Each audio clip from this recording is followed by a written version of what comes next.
Number 2 में crusher चला रहे हैं। ये भाजपा की सरकार नहीं है। मैं यहीं पे धरने पे बैठ दूंगा। पॉल्यूशन विभाग को मैं बताना चाहता हूं कि अपनी नींद से जाग जाओ। अरे शर्म आनी चाहिए तुम लोगों को।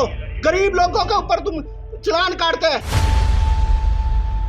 या तो इनकी वहां पे पत्ती बंधी हुई है या तो महीना बंधा हुआ है फॉरेस्ट विभाग का। मार को मैं नंगा कर दूंगा उनके सामने।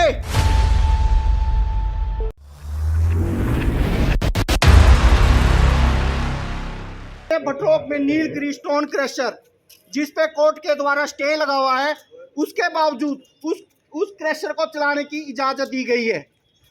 मैं आज एसडीएम साहब को ज्ञापन दिया है कि वहाँ पे नीलगिरी जो स्टोन क्रशर है उनके द्वारा उस जमीन पर मेरे द्वारा कोर्ट पे स्टे लगा हुआ और वहाँ पे धड़ल्ले से 2-3 दिन से काम चालू कर रहे हैं। इस बारे में मैंने एमओ साहब नाहन से बात करा था, उनको फ़ोन पे बताया गया था कि नीलगिरी स्टोन क्रशर चल गया है। तो उन्होंने मेरे को बोला कि हमने इनको जो है M4 नहीं दिए हैं। मैं बताना चाहता हूँ कि एमओ साहब ये लोग वो हैं जो नंबर 2 में क्रशर चला रहे हैं और वहाँ से जो है माल सिलाई में रेणुका जी और पोंटा में जो है वो माल भेज रहे हैं। इन अधिकारियों को मैं बोलना चाहता हूँ, ये भाजपा की सरकार नहीं है। मेरी बात सुन ले, कांग्रेस की सरकार आ गई है। प्रदेश के मुख्यमंत्री एक स्वच्छ छवि के आदमी है। मेरे को मजबूर मत करना कि तुम्हारी मैं पोले खोल के सीएम साहब के पास जाऊं या सीएम साहब के पास तुम्हारा मैं पूरा बखान करूं।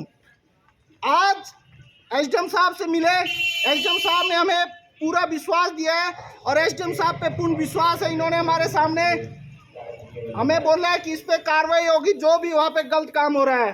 बावजूद इसके मेरे को ऐसे पूरा विश्वास है जो यहाँ पे नए एसडीएम साहब आए हैं, बावजूद इसके अगर यहाँ पे यह काम नहीं होता तो 6 मार्च को मैं यहीं पे धरने पे बैठ दूंगा जब तक ये काम नहीं होता। इसके साथ साथ मैं आपको बताना चाहता हूँ, सरकारी जमीन में तो उसकी गाड़ियाँ चल रही है और उस क्रशर का जो पानी है, गंदा पानी है, हमारी जमीन में आके गिरी नदी में जा रहा है, जिससे गिरी नदी भी वो खराब हो रही है। पॉल्यूशन विभाग को मैं बताना चाहता हूँ कि अपनी नींद से जाग जाओ।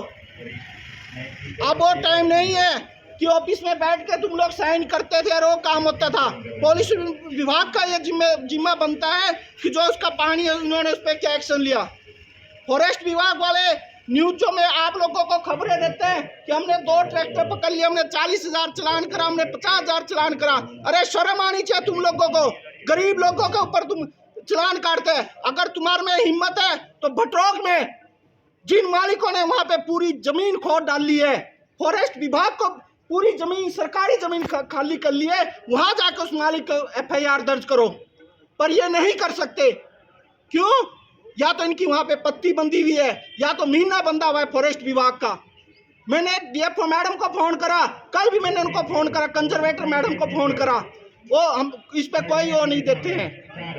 मैंने बोलना चाहता हूँ, बार बार बोलना चाहता हूँ कि मेरे को मजबूर मत करना कि तुम्हारी पोले में प्रदेश के मुख्यमंत्री श्री सुखविंदर सिंह सुक्खू जी के सामने खोलूं और ऐसे भ्रष्ट अधिकारी हम यहाँ पे नहीं रखना चाहते। और इन अधिकारियों को मैं एक बात और बोलना चाहता हूँ, फॉरेस्ट विभाग ये सुन ले, जो वहाँ पे सरकारी जमीन का दुरुपयोग ये क्रशर वाले कर रहे, शिरगुल माइनर मिनरल्स वाले, कि यहाँ पे अगर कोई मंत्री है तुम्हारे कपड़े फाड़े जाएंगे, तुम्हारे को मैं नंगा कर दूंगा उनके सामने। वो टाइम क्या भाजपा राज का, जब हम कंप्लेंट करते थे और कोई एक्शन नहीं होता था। मैं आपसे यही बोलना चाहता हूँ और मुझे फिर से मैं आपको बोलना चाहता हूँ, एसडीएम साहब पे पूरा विश्वास है कि मेरे को न्याय मिलेगा। बाई चांस अगर कुछ ऐसी वैसी कमी रह जाती है तो मैं यहाँ पे 6 तारीख पे एसडीएम साहब के बाहर धरने पे बैठ दूंगा। यदि मेरी जमीन पे जो इन्होंने भू माफियाओं ने कब्जा कर रखा है, वहाँ पे हमारे बिना साइन के कब्जा करा हुआ है, अगर मेरी जमीन पे इन्होंने नहीं हटाया, सरकारी जो वहाँ पे रोड बना रखा बंद नहीं हुआ और गिरी नदी में गंदा पानी आना बंद नहीं हुआ, तो मैं यहीं से धरने पे बैठ जाऊंगा। ये मैं आपको बोलना चाहता हूँ। जय हिंद।